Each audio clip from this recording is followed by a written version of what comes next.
last year, there were 386 plus people that lost their life, and 60% of them were not wearing seatbelt.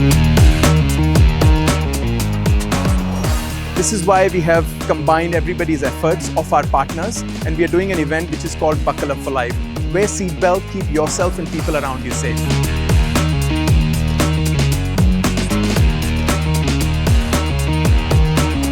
I would like to tell to all the youngsters that the safety starts from your own action, that your life is very precious. So when you drive on the road, always remember someone is waiting you at home and they would like you to reach safely at the home.